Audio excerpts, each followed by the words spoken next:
anak-anakku yang hebat dan ceria, kelas 5 SD Sidodadi 2. Bagaimana kabar kalian hari ini? Tentunya sehat dan selalu ceria kan? Oke, pada video kali ini Bu Nindi akan menyambung video Bu Nindi yang sebelumnya.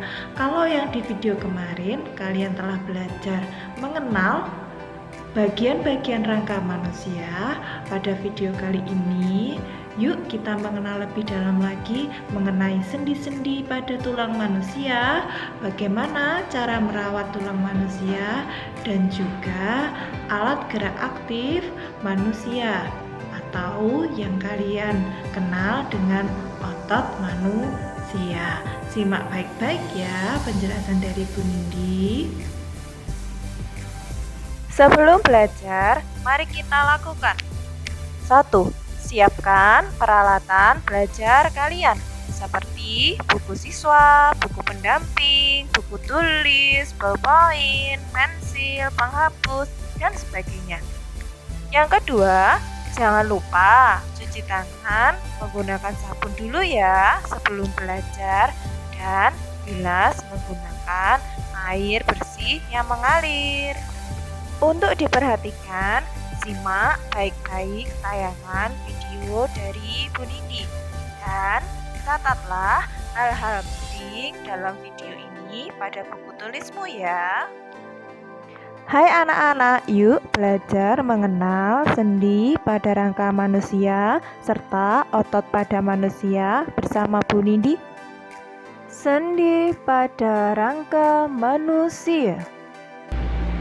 Yuk sekarang kita berkenalan dengan sendi-sendi pada manusia. Pastinya kalian sering mendengar apa itu yang dinamakan sendi. Nah, apa sih anak-anak sendi pada manusia itu? Sendi adalah hubungan antara dua tulang yang memungkinkan terjadinya gerakan. Macam-macam sendi itu, yang pertama ada yang namanya sendi engsel. Apakah kalian pernah mendengar yang namanya engsel pintu? Nah, itu cara kerja sendi engsel mirip seperti engsel pada pintu, yaitu hanya dapat digerakkan pada satu arah. Sendi engsel pada manusia terdapat pada siku dan lutut. Nah, pada siku hanya terjadi satu gerakan, yaitu buka. Nah, di siku terdapat sendi engsel dan di lutut juga terdapat sendi engsel.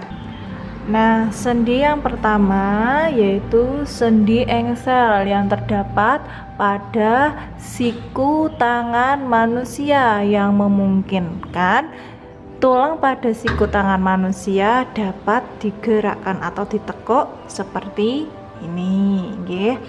Terus tempat sendi engsel yang kedua yaitu pada tulang kaki manusia pada lutut. Nah, ini lutut, memungkinkan lutut dapat ditekuk seperti ini. Nah, anak-anak, sendi merupakan hubungan antara dua tulang yang memungkinkan terjadinya gerakan. Sendi engsel.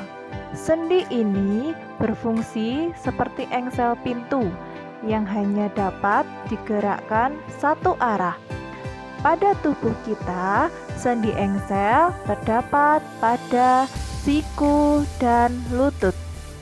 Yang kedua, ada yang namanya sendi pelana. Sendi pelana terdapat pada ibu jari dan ruas tulang pertama pada telapak tangan manusia.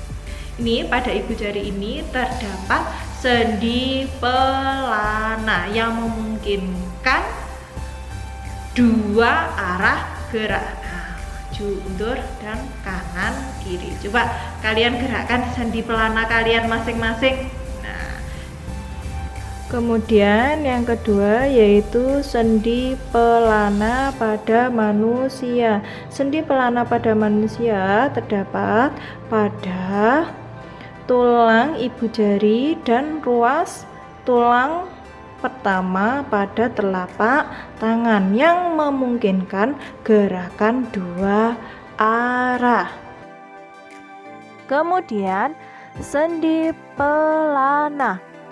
Sendi pelana terdapat di antara tulang pangkal ibu jari tangan dan tulang pertama pergelangan tangan. Sendi pelana dapat digerakkan menuju dua arah, ke samping dan ke depan. Kemudian yang ketiga terdapat sendi peluru. Sendi peluru terdapat pada bahu. Nah, ini coba gerakkan. Nah, bahu dan paha kalian. Yang ketiga yaitu sendi peluru. Sendi peluru terdapat pada bahu. Nah, pada bahu kalian itu terdapat sendi peluru yang memungkinkan untuk gerak. Nah, dan terdapat pada tulang panggul. Nah, kenapa Bu kok dinamakan sendi peluru? Karena sendi peluru merupakan pertemuan dua tulang yang berbentuk seperti bola dan yang berbentuk mangkok seperti ini. Nah, maka dinamakan sendi peluru. Sendi peluru. Sendi peluru merupakan sendi yang terbentuk antara tulang yang ujungnya berbentuk bola dengan tulang yang berbentuk mangkuk. Oleh karena itu, sendi peluru mampu digerakkan ke semua arah. Sendi peluru terdapat di antara tulang lengan atas dan gelang bahu, serta pada hubungan antara tulang paha dan tulang panggul. Yang keempat, ada yang namanya sendi putar. Sendi putar itu terdapat pada ruas-ruas tulang leher manusia yang memungkinkan arah gerak memutar. Nah, coba sekarang putarkan tulang kalian, geleng-gelengkan. Nah, yang membuat tulang kalian dapat bergerak di sekitar leher yaitu adalah sendi putar.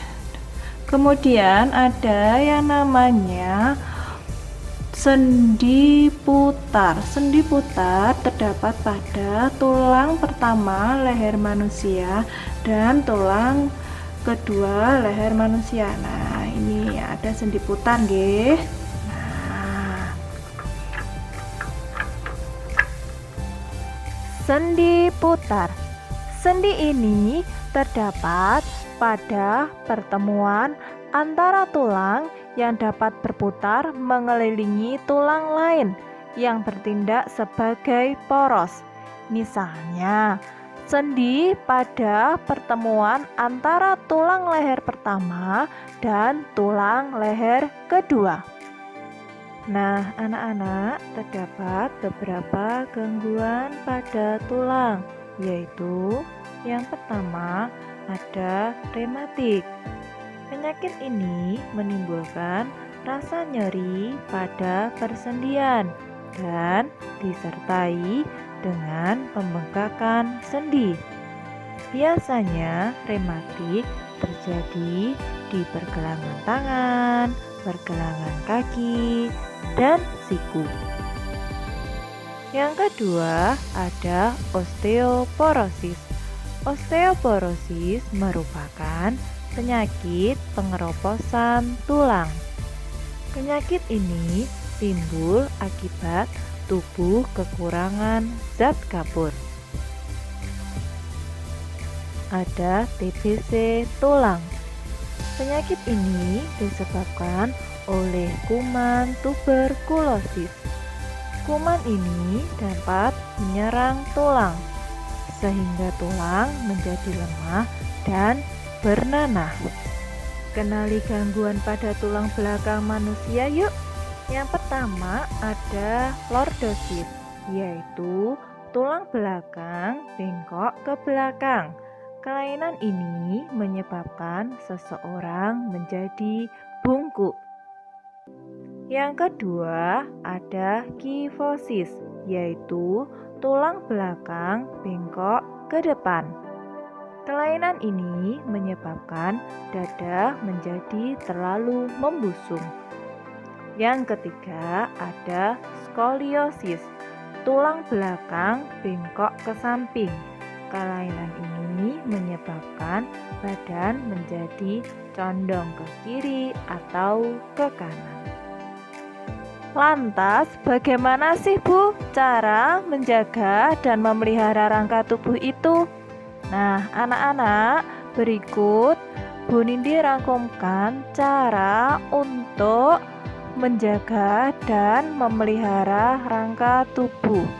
Yang pertama, kalian dapat meminum susu karena banyak mengandung kalsium. Yang kedua, memakan makanan yang bergizi, terutama yang mengandung vitamin D. Yang ketiga, membiasakan sikap tubuh yang benar, baik duduk maupun berdiri. Yang keempat, jangan sering membawa beban yang terlalu berat. Yang kelima, memperoleh cahaya matahari yang cukup untuk membentuk vitamin D.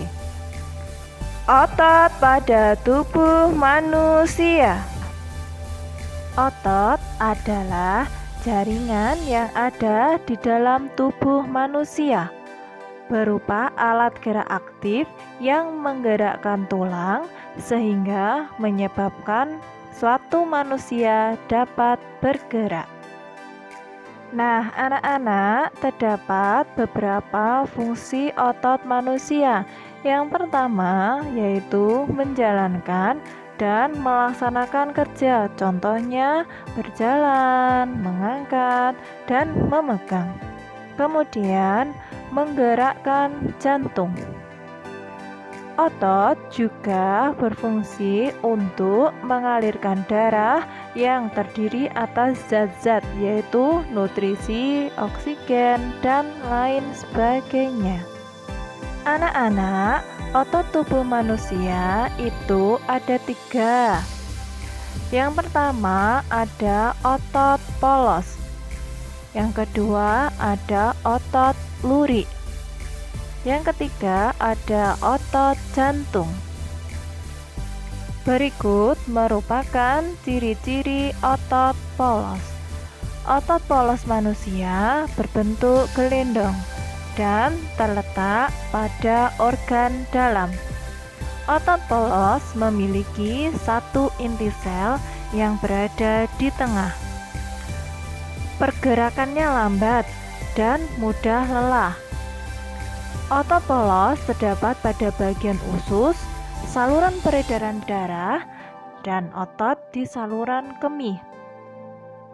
Otot polos bekerja tanpa sadar atau tanpa diperintah oleh otak.